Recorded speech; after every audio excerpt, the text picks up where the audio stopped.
पर मैं हूं अंकित अवस्थी। आप हैं मेरे सामने एक ऐसे सेशन में जिसके लिए कोई भी न्यूज अपडेट नहीं है, लेकिन मेरे बहुत सारे साथियों ने अपने द्वारा भर भर के मैसेजेस करके मुझसे पूछा था कि सर सहारा स्कैम के बारे में बताइए, सहारा के बारे में न्यूज कवर की है आप करिए। आप कहेंगे सर आप हमेशा ऐसे कहते हो, आपसे कोई पूछता है नहीं, आप खामा का सेशन ले आते हो। अरे रुकिए जरा, मैं आपको दिखा देता हूं। आज से ही नहीं, कई दिनों से हमारे पास ऐसे मैसेजेस आ रहे हैं। आप इन मैसेजेस को उठाकर देखिए, सहारा इंडिया पर लाइए वीडियो, सहारा पर बनाइए, सहारा का फर्ज, सहारा इंडिया, सहारा, ये सारे कमेंट्स हैं जो हमारे साथियों ने हमारे लिए किए हैं। सर सहारा इंडिया पर आप कमेंट वीडियो बनाइए। मेरे बहुत सारे साथियों ने जब ये सारे कमेंट्स हमें किए तो इन्हें ध्यान में रखते हुए इस सहारा स्कैम को बताने के लिए कि क्या है सहारा, क्योंकि आप में से बहुत सारे मेरे प्यारे दोस्त ऐसे हैं जिन्होंने जब जन्म लिया या जब दुनियादारी की समझ आई तब तक सहारा जा चुके थे, या यूं समझिए कि जब आपने दुनिया समझना शुरू किया उस समय तक सहारा का पतन हो चुका था, मार्केट में आप उसे नहीं देख रहे थे। क्यों? क्योंकि आप उस जमाने के हो सकते हैं, आप उस एज ग्रुप के हो सकते हैं जिन्होंने धोनी को क्रिकेट खेलते हुए, विराट कोहली को क्रिकेट खेलते हुए देखा हो। शायद आपने द्रविड़ और सचिन की वो रोमांचक पारी ना देखी हो। मैं ये क्यों बोल रहा हूं? क्योंकि असल में जिस समय सचिन का क्रेज चलता था उस समय टी शर्ट पर सामान्यतया जहां पर ब्रांड एंडोर्स किए जाते हैं वहां सहारा लिखा मिलता था, हेलमेट्स पर सहारा लिखा मिलता था। वही सहारा कैसे एक स्कैम बना, कैसे बैड बॉय बिलियनियर बना, ये सारी बातें आज के सेशन में हम आपके साथ करने वाले हैं। कैसे एक कंपनी जिसने कभी दुनिया की, या फिर ये कहिए इंडिया में जहां सबसे ज्यादा कर्मचारी इंडियन रेलवे के पास हैं, उसके बाद सेकंड लार्जेस्ट कर्मचारी रखने वाली कंपनी सहारा, वो कैसे ऐसी अवनति की तरफ गई कि आज आप में से बहुत से लोग उसका स्कैम लिख करके सवाल पूछना चाहते हैं। चलिए शुरू करते हैं। शुरुआत से सारी बातें बताते चलते हैं। सेशन के एक ही सेशन में ये सारी बातें कह पाना बहुत मुश्किल होगा, इसलिए हम प्रमुख प्रमुख वाक्यांश आपके साथ साझा करेंगे। यदि आप पहचान पाए तो सहारा अपने आप को सहारा इंडिया परिवार के नाम से पुकारना पसंद करता है। परिवार जब आप शब्द बोलते हैं तो सुनकर के फील आता है कि हम सब एक दूसरे के साथ कनेक्टेड हैं। आप सहारा का सहारा प्रणाम लोगों को यूं करते हुए देख सकते हैं बहुत से विज्ञापनों में। साथियों कैसे ये फेम बना ये बताना बहुत आसान नहीं है, लेकिन फिर भी स्टोरी हम सुनाएंगे आपको एक बार के लिए। ये कौन थे? क्योंकि आज की पीढ़ी शायद इनके बारे में इतना ना जानती हो, इसलिए मैं पहला आपके सामने इनकी ब्रीफिंग कर देता हूं। चलिए शुरू करते हैं। पता है once upon a time India के द्वारा इतनी बड़ी पॉपुलेशन होल्ड किए जाने के बावजूद भी नेशनल एंथम अपने ही लोगों के द्वारा गाए जाने का रिकॉर्ड नहीं था। सहारा लोगों को बांधने के लिए एक इवेंट करवाए, और वो इवेंट था 6 मई 2013 को। इस इवेंट के अंदर सैकड़ों बसों में लाखों लोगों को लखनऊ शहर लाया गया, और एक मैदान में जहां पर लगभग 30 फुटबॉल से बड़े ग्राउंड बन सकते हैं, वहां पर लाखों लोगों को एक साथ खड़ा करके राष्ट्रगान गवाया गया। यह कारण केवल इतना था कि हम पाकिस्तान का रिकॉर्ड तोड़ना चाहते हैं। किस बात का? इतनी बड़ी जनसंख्या का एक स्थान पर खड़े होकर नेशनल एंथम गवाने का। आप हुजूम देखें, यह इनके कर्मचारियों का हुजूम था। यहां जिस व्यक्ति को आप चलते हुए देख रहे हैं यही है वो सुब्रतो राय सहारा, जिसके लिए लाखों लोग खड़े हैं जो कि इसकी कंपनी के कर्मचारी बताए जाते हैं। यहां पर आप सहारा सुब्रतो राय को सहारा श्री कहते हुए सुन रहे हैं। यहां पर आप सुन सकते हैं ये व्यक्ति अपने द्वारा जो बातें, आप ये जो हुजूम देख रहे हैं, लाखों लोगों की भीड़ जो देख रहे हैं, ये इसके कर्मचारी हैं।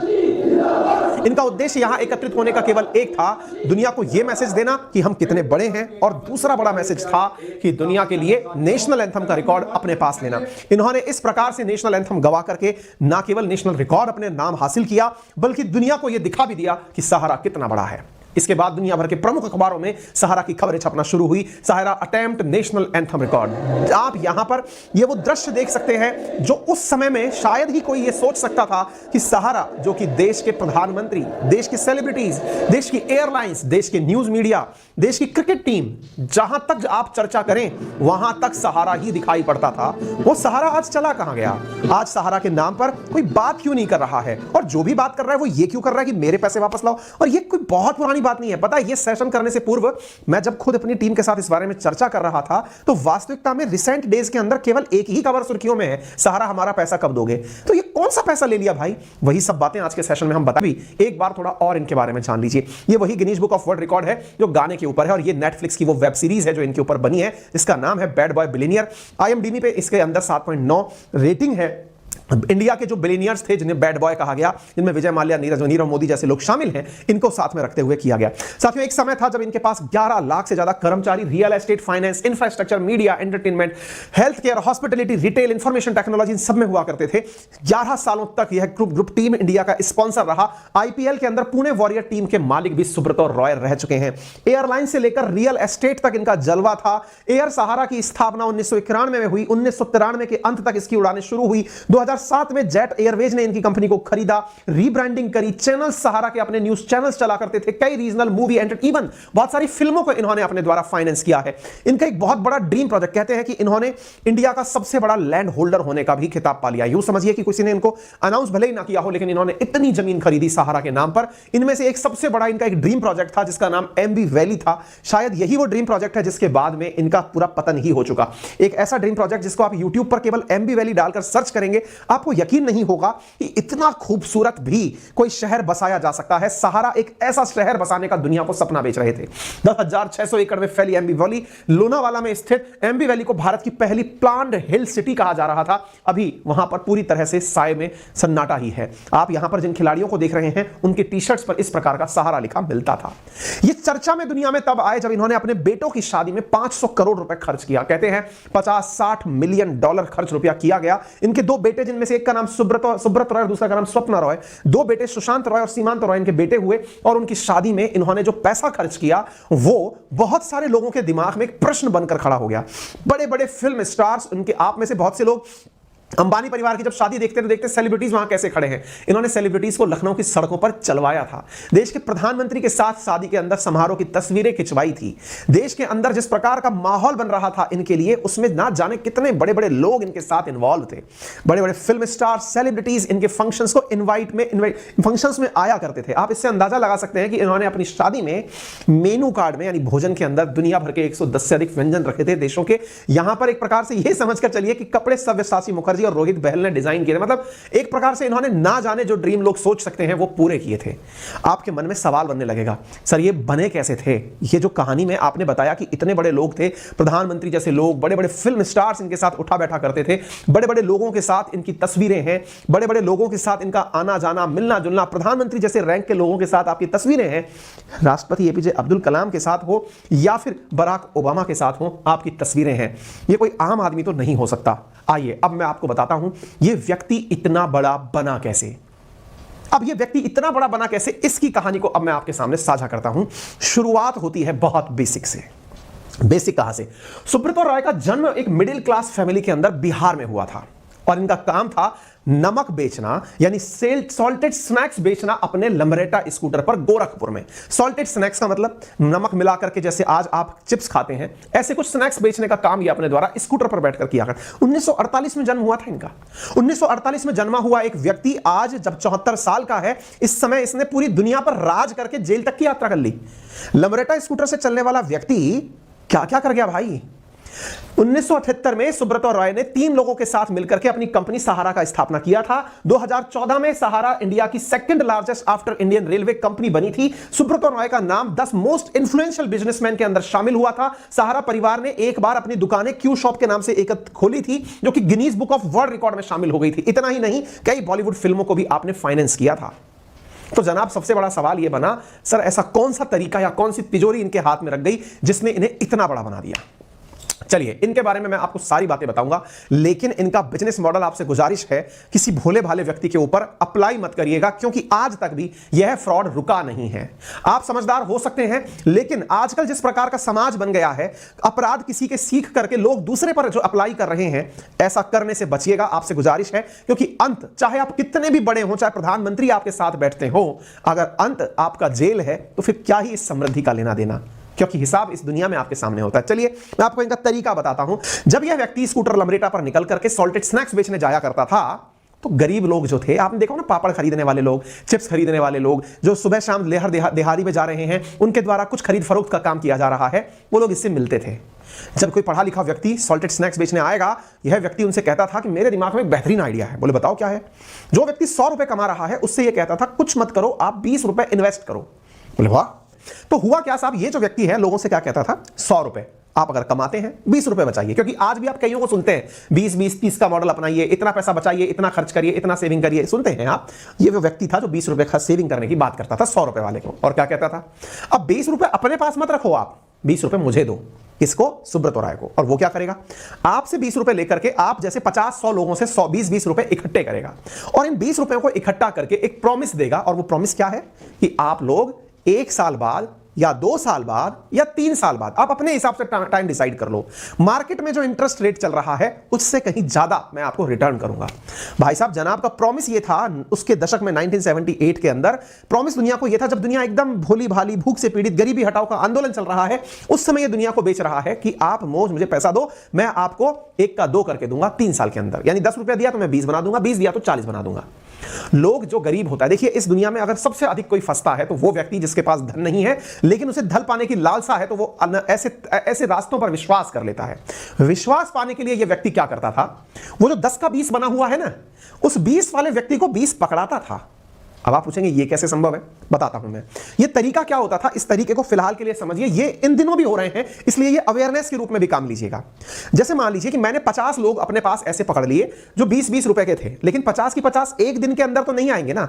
10 आए, 20-20 रुपए दिए, मुझे पकड़ा दिए, 10 अगले दिन आए, 10 अगले दिन आए, उस तरह से लोग आते चले गए। अब मैंने क्या किया, उनमें से जो पहली बार व्यक्ति आया था उसको महीने भर के अंदर जो पैसा उसको जरूरत था उसका डबल करके पकड़ा दिया, 1 का 2 करके पकड़ा दिया। अब जब पैसा पकड़ाया ना, तो वो व्यक्ति जो 1 का 2 पाया है वो आपका एडवर्टाइजमेंट करेगा। आपको कुछ नहीं करना, आप उसको बोलो कि तेरे जैसे और लिया भाई, और भी कोई व्यक्ति हो जरूरतमंद तो लेता आ। आप जानकर आश्चर्य करेंगे, इसने किसी अमीर आदमी को तो पकड़ा ही नहीं, इसने उन गरीबों को पकड़ा जिनके पास में बैंक तक पहुंचने का रास्ता नहीं था। जानकर आश्चर्य होगा, जब सरकार ने इसके खिलाफ गिरफ्तारी वारंट जारी किया तो लगभग 3.5 करोड़ लोगों का यह व्यक्ति पैसा लेके बैठा था। आप अंदाजा लगाइए, मुंबई में जहां पैसे वाले लोग बड़ी बड़ी बिल्डिंग्स में निवास करते हैं, यह झुग्गी झोपड़ी में अपने बैनर लगवाता था। यानी इसने गरीबों को चूसा था, उनको ये सपने दिखाता था, इतना दो मैं इतना बना कर दे दूंगा, और फिर चेन से चेन बनाते चले जाओ। तो आप सवाल पूछेंगे क्या ये वाकई में पैसे लौटाता था? बिल्कुल। 3 साल की गारंटी, 5 साल की गारंटी, 3 साल में डबल, 5 साल में चौपल। आपका दिमाग भन्ना जाएगा, क्या बात कर रहे हो आप? 3 साल होकर के पैसे मांगने गए, सर मेरे 3 साल पूरे हो गए, मुझे पैसा दे दो। बोले ये पकड़ो पैसे, आपको पैसे दे दिए। पैसे सर दिए कैसे? अरे भाई तुम्हारे ऊपर तो इन्वेस्टमेंट किया जा रहा है, तुम 100 भाई और लाओगे, उनका पैसा मैं तुम्हें दे दूंगा। लेकिन सर अगर बार वो 100 भाई आ गए तो वो तो 3 साल बाद आएंगे ना, तब तक तो तुम इतने लोग खड़े कर दोगे कि उनका पैसा उनको दे दूंगा। बोले सर ये तो बैंक हो गई। और नहीं तो हम क्या कह रहे हैं, जब उस समय देश में बैंकिंग तक, जो आज मोदी जी ने जनधन आधार मोबाइल चलाया है, जो जनधन अकाउंट खुलवाए गए हैं, उस समय ये जनधन अकाउंट वो खोल रहा था, लोगों को बैंकिंग के नाम पर अपनी बैंक से जोड़ रहा था, अपना ही धंधा चल रहा था, और इसको चिट फंड नाम दे रहा था। साथियों आप अंदाजा नहीं लगा पाएंगे, 3 साल बाद जब कोई व्यक्ति इसके पास पैसे मांगने जाता, जब बड़ी मात्रा में लोग पहुंचते कि सर हमारा पैसा डबल हो गया क्या, उसको कहता कितने साल में डबल हुआ है? 3 में। चलिए भाई इनको एक ऑफर दो, अगले 5 साल में इनका 3 गुना पैसा कर दो। वो व्यक्ति सोचेगा यार मेरा तो 9 साल में वो होता, अच्छा आप नए हो, चलो 6 में कर देना इनका। ये जो तरीका इसने अपनाया ना, इससे लोगों के अंदर और लालच आ गया, और लालच फंसाने की जड़ होती है। व्यक्ति फंसते चले गए। इसने जो पैसा कमाया उन लोगों से, इसका हालत यह हो गया कि जो कंपनी इस तरह से खड़ी हुई थी उसने मतलब अति मचा दी साहब। इससे ज्यादा तो और क्या कह सकते हैं कि निवेशकों तक इसकी हालत खराब होनी थी। क्या कहानी हुई अब मैं आपको आगे बताता हूं। हुआ ये सब चलता जा रहा था, फिर आप कहेंगे जब इतना ही बढ़िया था तो इसका पतन क्यों हुआ, इसका अंत कैसे हुआ, अब वो भी जान लीजिए। हुआ क्या ना कि जब इसने लोगों से पैसा इकट्ठा किया, देने की बारी आई, आती चली गई, अब इसकी भूख बढ़ गई। भूख बढ़ गई का मतलब क्या हुआ कि यार मैं अभी एजेंट बनाता हूं। ये क्या करता था, खुद नहीं जाता था, अब एजेंट बनाता था। जिनको पैसा मिल गया उनको नौकरी दे दी कि जाओ तुम्हारी नौकरी लग गई, अब तुम क्या करो, लोगों को लेके आओ, इतना परसेंटेज तुम्हारा, आगे बढ़ते रहो। लोग इस पर विश्वास करने लग गए। लोगों को ये परिवार का सदस्य कहने लगा। परिवार का सदस्य के ऊपर इन्होंने नमस्कार की जगह चलाया सहारा प्रणाम। सहारा प्रणाम के साथ साथ खुद को कहता था सहारा श्री, जो कि एक फादर तुल्य अपने आप को इमेज दिलवाता था। अच्छा, लोग इसके प्रति जबरदस्त वफादार। बहुत सारे लोग ऐसे जो कि हर जगह कहते फिरते, कोई ऑटो वाला कह रहा है मेरा तो घर ही इन्होंने बनाया है साहब, कोई कह रहा है मेरी बच्चियों की शादी इनके कारण हुई है साहब। हर कोई मुंह, भाई जिसको पैसा मिल गया वो तो बहुत तारीफ करेगा ना, और जिसको पैसा मिल गया वो 100 जगह गाएगा। इसने इस तरह से लोगों को पैसा दे दे करके डबल कर करके दिया, तो वो सब प्रशंसक बनते चले गए। अब इसकी भूख बढ़ती चली गई। इसने कहा यार अब थोड़ा बड़ा गेम खेलते हैं, क्योंकि इतने सारे लोग अपने साथ जुड़ चुके हैं। जब इसने और बड़ा गेम खेलने की शुरुआत की, वो शुरुआत थी वर्ष 2009 से। ये जो अब तक लोगों को पकड़ पकड़ के जोड़ रहा था ना, इसके बाद इसने तरीका अपनाया कि अपन को अब चलना चाहिए शेयर मार्केट में, अपन को लाना चाहिए आईपीओ, इनिशियल पब्लिक ऑफरिंग। जिसमें क्या होता है, अभी तो हम जाकर के लोगों को जोड़ते हैं, एजेंट जाके जोड़ता है, एजेंट सिस्टम भी हटाओ, सीधा अब लोग ये सुनेंगे कि सहारा का आईपीओ आ रहा है, तो उसमें लोग ऑटोमेटिक पैसा लगाएंगे, बड़ी मात्रा में लोग पैसा लगाएंगे। हमारे पास इतना बड़ा एम्पायर है, आप सोचो लखनऊ में साहब इसका अपना एक शहर बसा हुआ है, खुद का मकान इसका व्हाइट हाउस जैसा है। लोगों को इतना सपना बेचा है ना ये व्यक्ति, आप इसकी कहानियां अगर सुन सको ना तो नेटफ्लिक्स पे वो बैड बॉय बिलियनियर है, कभी समय मिल जाए तो देख लेना, मैं उसकी सारी बातें इसीलिए कोट आपसे नहीं कर रहा हूं, है ना। तो इसमें क्या हुआ कि सहारा ने आईपीओ लाने के लिए अपनी दो कंपनी बनाई, एक इसने बनाई लैंड के ऊपर और एक बनाई हाउसिंग के ऊपर, दो कंपनी बना करके अब ये चला आईपीओ लाने।